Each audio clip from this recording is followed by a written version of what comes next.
tardes, amigos ibarristas. Sean bienvenidos a nuestro programa Los Jóvenes y el Derecho, un espacio en donde abordaremos y analizaremos temas de trascendencia y coyuntura jurídica, mismos que serán debatidos por brillantes jóvenes abogados y abogadas. Y bueno, el día de hoy abordaremos un tema con muchas aristas, el cual derivado de la globalización nos afecta a todos. El tema de hoy son los retos de la privacidad en la era digital. Para ello, me gustaría primeramente le diéramos la bienvenida a nuestros invitados, quienes con mucha energía nos comentarán sus reflexiones en torno a este tema. Bienvenida, Jimena. Muchas gracias por acompañarnos. Me gustaría que rompiéramos un poco el hielo, ¿no? Que nos pudieras resumir en 3 oraciones tu semblanza curricular, acompañado de tu hobby o pasatiempo favorito. Ok, bueno, muchas gracias. Mi nombre es Jimena González Arabia.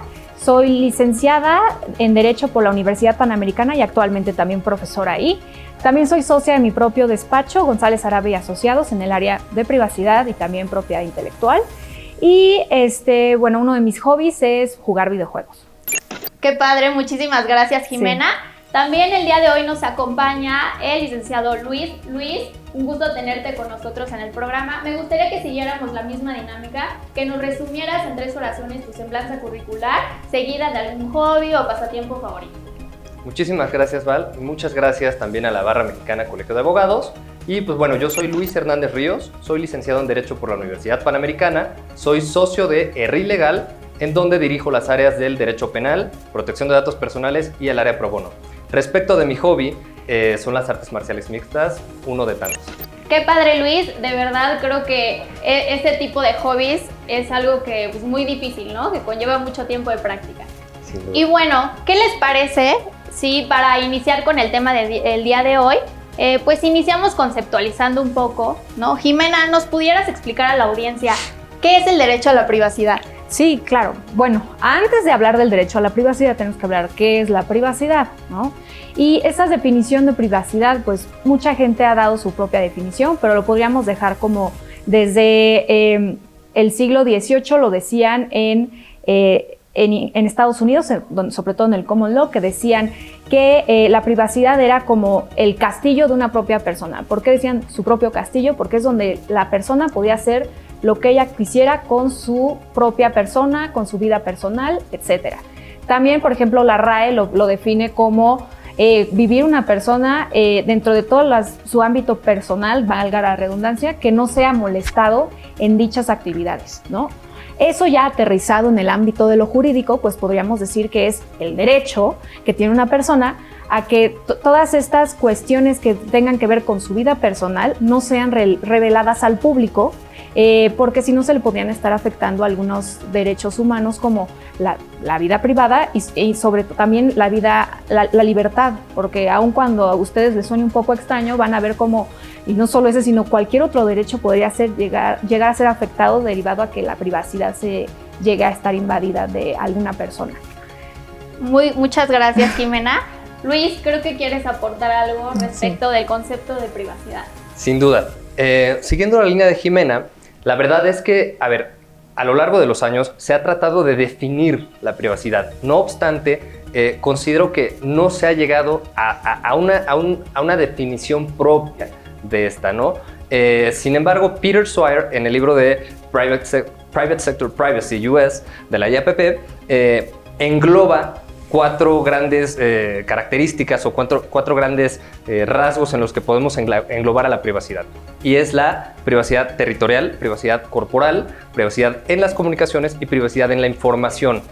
Aquí en esta privacidad de la información es donde vamos a platicar del derecho a la protección de los datos personales y también del derecho a la autodeterminación informativa, que es un poquito lo que decía Jimena respecto de que yo decido qué hacer con mi información y a quién no compartirla, quién no puede hacer uso y sobre todo a quién la escondo. O sea, yo decido sobre mi información.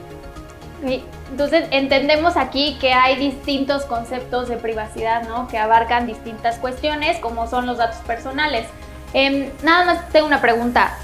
Tengo entendido, obviamente, todos hemos utilizado las redes sociales, el internet, y cada que uno ingresa nos solicitan en los avisos de privacidad, ¿no? Si aceptamos o no los aceptamos para poder ingresar a estas plataformas electrónicas. nosotros como usuarios tenemos la obligación de ingresar, más bien de aceptar estos avisos de privacidad. Obligación, no. Y tampoco tenemos la obligación de compartir nuestros datos a diestra y siniestra, ¿no? Como bien decía anteriormente, parte de nuestro derecho de la autodeterminación informativa es decidir a quién sí le comparto mis datos y a quién no. Lo que tiene la obligación es los particulares y también el sector público de proteger los datos. Es decir, de dar un tratamiento idóneo, responsable y proporcional a lo que van a hacer. Pero también si nosotros como titulares de datos personales, y de derechos sobre datos personales, otorgamos una negativa, ellos lo deben respetar. Y no solo lo deben respetar, sino que deben limitar su actuación o su actuar a llevarlo de la forma más responsable y llevadera para con la sociedad. Ok, muchísimas gracias, Luis. Jimena, una pregunta. Si bien, ¿no?, hay distintas problemáticas de las redes sociales que pues finalmente ya han sido reguladas por nuestra normatividad, llámese el Código Penal, ¿no? Como por ejemplo ciertas conductas como el fraude, el robo de identidad, el acoso, todas estas conductas que ya se encuentran tipificadas dentro de nuestro Código Penal, pues si ya se encuentran regulados, entonces, ¿cuál es la problemática en torno a este tema? Bueno, pues complementando lo que dijo mi compañero Luis, mucho tiene que ver que los particulares, pero no hablando como tal las empresas obligadas a protegerlos, sino desde uno mismo los individuos no tienen esta conciencia de autocontrol y protección de sus propios datos personales. Por ejemplo, nos preguntabas hace rato si estamos obligados a proporcionar los datos personales a empresas. Pues no, pero pues ahora sí que si tú quieres que te proporcionen un servicio, los tienes que dar. Pero también tienes que saber qué compartir y qué no. Por ejemplo, luego en las redes sociales se trata mucho el famoso sharenting, que así se llama, porque mezcla la palabra share con parenting. Entonces, que todos los papás ahora está de moda que mi bebé recién nacido, su primer, lo que sea, ¿no? Ya aprendió a caminar, está gateando, pero comparten todo y la verdad es que pues prácticamente ese bebé toda su vida ha sido parte, como en una esfera pública está compartiendo su vida, ¿no? Entonces, este concepto de privacidad se empieza a mermar, ¿no? Y por ejemplo, también lo que decía mi compañero Luis, de que luego las empresas dicen que hay que tener unos buenos mecanismos de protección. También los individuos tienen que leer los avisos de privacidad, porque por ejemplo, cuando todos, porque eso yo estoy segura que a todos les pasa, cada rato nos marcan de bancos que nosotros no tenemos ni idea de por qué, es porque no leímos el aviso de privacidad y les autorizamos a que transfirieran nuestros datos personales. Y eso es porque la gente pues no está concientizada de este tema, ¿no? Y pues básicamente por eso es que pasa todo esto en las redes sociales y que luego nos puede llegar a casos que es lo que yo les decía desde un principio, que puede llegar a que no solamente tu vida privada sea invadida, sino cualquier otro derecho que tengas, como la libertad, a ejercer tu propio trabajo y así, que ahorita vamos a seguir viendo, pero primero, si gustas, puedes seguir ahorita preguntándonos. No, muchas gracias, Jimena. No, sin duda es una problemática, o crea más bien una problemática, el hecho de que los papás, ¿no?, publiquen a sus hijos bañándose, no sé, pues sin ropa, todo eso, puede generar otras conductas, ¿no? No, perdón, aquí interrumpiendo. Vale. Fíjate claro. Que en relación con esta pregunta que nos hiciste, yo añadiría que, bueno, a ver, bien señalas que ya hay conductas tipificadas en el Código Penal desde hace mucho tiempo, ¿no? No obstante, estos son medios comisivos, ¿no? Estos son formas de cometer delitos hoy en día. Y eso, bueno, es algo que ha cambiado conforme la tecnología avanza. Sin embargo, bueno, a ver, sí, ya estaban reguladas un poco en el Código Penal, pero recordemos que el derecho penal es ultima ratio, ¿no? Entonces, es a la última instancia que se debe llegar para poder tener actuación o, de alguna forma, injerencia del derecho en la situación. Lo que desde hace 10, 11 años aproximadamente nació para el sector privado es la regulación en protección de datos personales, ¿no? La Ley Federal de Protección de Datos Personales en posesión de los particulares, y que regula el tratamiento de los datos personales, obviamente por parte de los particulares, que son toda aquella persona física o moral que no sea gobierno, vamos a ponerlo en estas palabras un tanto vulgares, pero bueno, todos nosotros tenemos la obligación de dar un tratamiento idóneo y responsable a los datos. Todos, desde nosotros, por ejemplo, RI Legal como despacho, yo, Luis Hernández, como profesionista, cualquier terapeuta, cualquier dentista, cualquier persona que ofrezca un bien o servicio está obligado a cumplir con la ley, ¿no? Entonces, eso es el parteaguas para después no llegar a conductas penales. Muy interesante, Luis. Jimena, ¿cuáles son otros riesgos que tú adviertes, ¿no?, en este tema de la privacidad y sobre todo enfocado en las redes sociales? Bueno, hablando un poco acerca de más riesgos que pueden haber, sobre todo en las redes sociales, que creo que es lo que más nos importa ahorita, retomando lo que decía Luis acerca de que los particulares deben proteger los datos personales, y yo que decía no solo los particulares, sino los individuos en cuanto a sus propios datos personales, también las personas alrededor de esos individuos deben proteger los datos personales de su comunidad. ¿Por qué? ¿Qué puede pasar de riesgo? Estoy segura que han oído el caso de Lady Coralina, que pasó hace varios años. No lo quiero recordar porque también en respeto a Lady Coralina, pero el punto es que, resumido, en un antro, pasada de copas, se besó con una persona que no era su prometido, salió en redes sociales, y la mujer, de ser la semana más feliz de su vida, fue la peor de su vida porque hasta perdió su trabajo, obviamente perdió al prometido, no se casó, y todo porque a su amiga se le hizo simpático compartir en redes sociales su evento. No, y aquí estamos viendo muchos derechos humanos vulnerados, no solo la privacidad, sino hasta el final su dignidad, el derecho a ejercer el trabajo que ella quería, porque pues ya ni siquiera pudo seguir trabajando en el lugar por todo este linchamiento social. Y así me puedo ir más y más, ¿no? Porque inclusive esta persona necesitó atención psicológica, porque sí fue un fuerte impacto a su vida personal. Otro caso que creo que es un poco sensible hablar de ello, pero es importante, el que acaba de pasar en nuestra universidad, Luis, el pasado 9 de marzo. Sabemos que ese día es muy importante aquí en México a nosotras las mujeres, y ese día se les deja a las mujeres faltar o a su trabajo o a la escuela o a lo que tengan que faltar, pues por motivo de hacer la protesta de un día sin nosotras. Y a un profesor se le ocurrió decir unas cositas ahí que no es necesario repetir, pero ¿qué es lo que pasó aquí? Obviamente, no estoy tratando de defender la postura del profesor, por supuesto que no, pero sí proteger su vida privada. ¿Por qué? Porque este profesor, pues sí, obviamente permitió que grabaran la clase para las alumnas que no estaban, pero nunca dijo, ay, sí, difundan la clase en todos lados, porque uno, no es el medio al final del día, y dos, pues obviamente ningún profesor quiere que anden ahí compartiendo pues, todo lo que uno dice, ¿no? Pero por algo somos unos alumnos. ¿Y qué pasó? Obviamente ya pasó lo que tenía que pasar por el error que él cometió, pues ya renunció, todos como nada, y ya, ¿no? Tomaron cartas en el asunto, tan. Pudo haberse quedado ahí, pero ¿qué pasó? Como las personas de ese salón revelaron el nombre del profesor, sí, ese fue el problema, porque hasta en el Reforma, en el Financiero, en el Universal, yo vi el nombre de mi profesor en todos lados y yo dije, ay, pobre hombre. Y luego, ¿qué pasó? Hubo un grupo que dijo, vamos a irlo a linchar a su notaría, vamos a pedir que lo destituyan de su patente notarial, y eso ya es una pena muy desproporcionada a lo que realmente él hizo. O sea, no, que incluso querían ir a su domicilio, ¿no? A protestar. Exacto, porque al final del día un notario público es muy fácil encontrar sus datos en línea, pero sí, eso ya es público. Exacto, pero eso ya es tratar de ir más allá de lo que realmente sucedió, y aquí es por un mal manejo de datos personales, que no fue culpa del profesor, sino más bien de estas personas que entiendo que hayan querido hacer justicia, pero hacerlo viral en redes sociales provoca que luego pase esto, ¿no? Imaginen,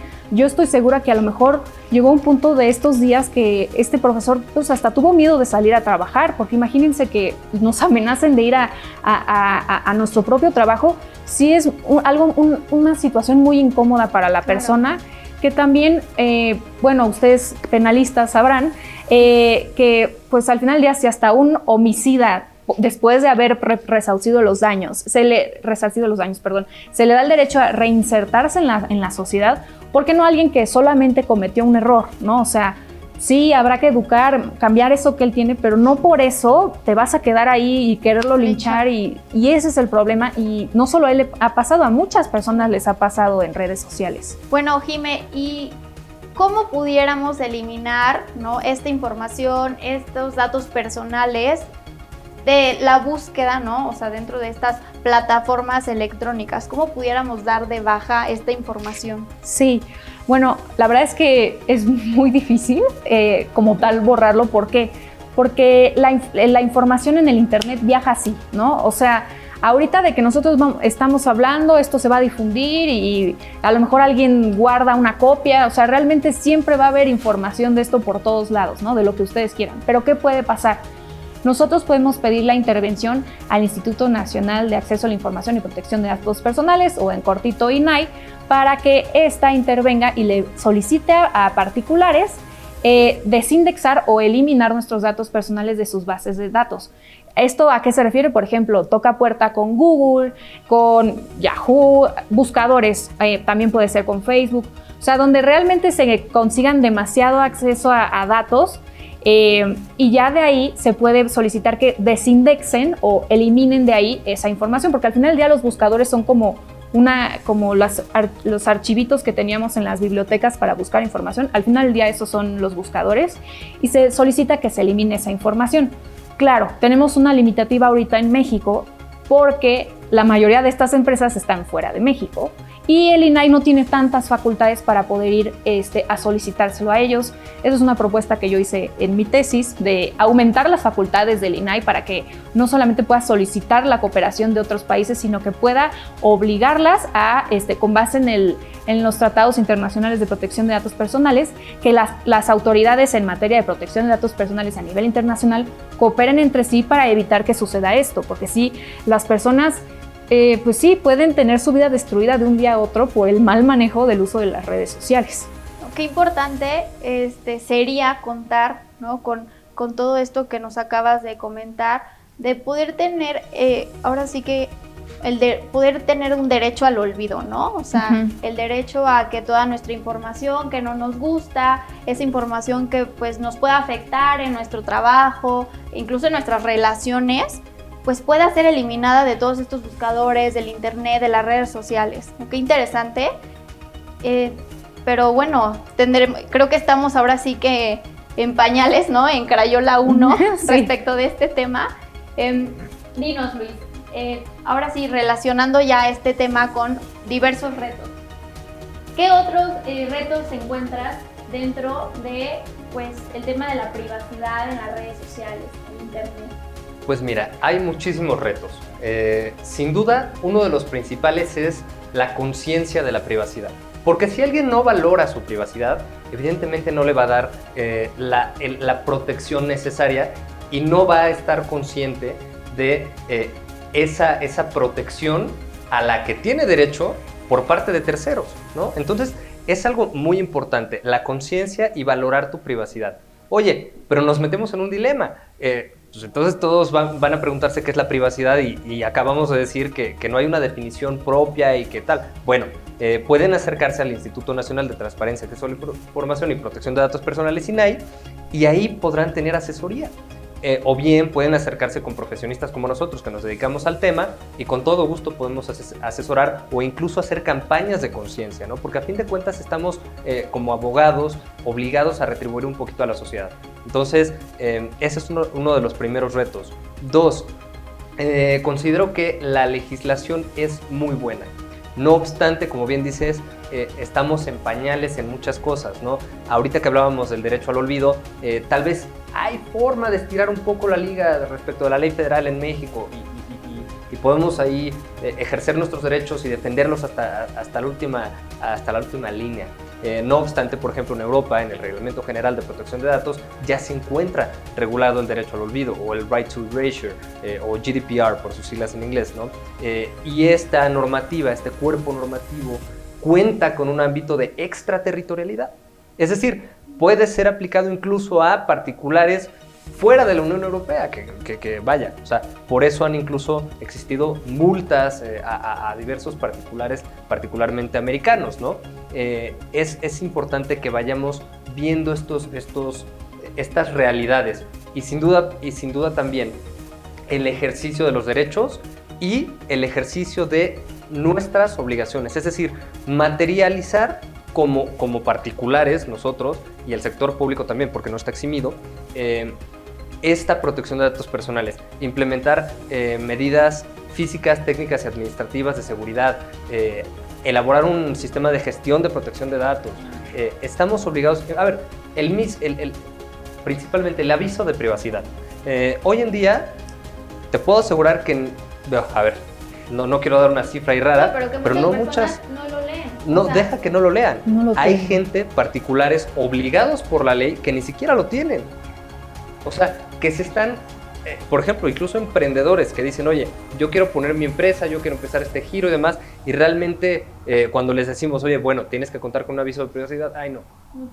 No quiero. Perdón que intervenga, pero a mí muchas veces algunos clientes me dicen, no, prefiero pagar las multas. Y yo, no, o sea, no saben lo caras que son, aparte. Aparte que es lo caro, justo hay que cambiar esa mentalidad de, no, pues me espero hasta que ya me caigan encima y yo tenga que pagar las multas. No, porque justamente lo que conlleva es que todos debemos ser responsables, claro. Y todos, o sea, todos, tú, todo, o sea, yo también, o sea, al final del día todos siempre tenemos que leer todo lo que se nos pone de avisos de privacidad. Hace otro ratito que hablaba de mis pasatiempos de los videojuegos, también hay términos y condiciones de avisos de privacidad y nadie los lee, y los tenemos que leer porque al final del día ahí es donde luego muchos comparten mucha información de uno mismo que no se da cuenta, o en el mismo Instagram, por ejemplo. A todo el mundo nos encanta subir nuestras fotos que nos vemos muy bonitos en Instagram, pero o sea, no sé si alguna vez ustedes han leído que nosotros le damos una licencia gratuita y así por tiempo indeterminado a Instagram para que pueda hacer lo que quiera con todo el contenido que subamos, así que Instagram lucra con nuestra imagen y nosotros ni nos damos cuenta de eso, y al final del día hasta lucra con la imagen de nuestro bebé. O sea, a lo que voy es que sí tiene muchas implicaciones, claro, de qué es lo que estamos haciendo todo el tiempo en las redes sociales, y sí hay que concientizarlo. Incluso ese es otro de los retos, el tema de dimensionar como titulares de datos personales, como personas, dimensionar los riesgos penales que pueden existir, ¿no? O sea, porque hablamos de que usurpación de la identidad, que nos abran un Instagram falso, como a una de mis mejores amigas, ¿no? Le hicieron un Instagram falso ahí, y bueno, ahí quedó. Pero hablamos de usurpación de identidad, que normalmente este delito se comete para generar otro. Es decir, para cometer un fraude o para cometer un abuso de confianza o algún otro delito de este tipo económico, ¿no?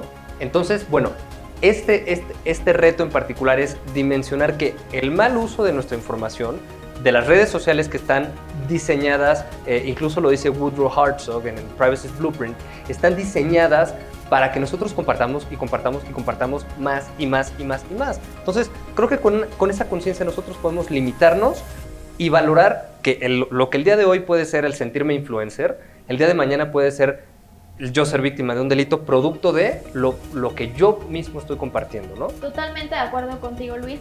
Y digo, esta es una pregunta que ya me gustaría reflexionar en ambos, ¿no? Para pues concluir el tema del día de hoy. Jimena, ¿cómo pudiéramos entonces solucionar esta problemática en torno al derecho a la privacidad?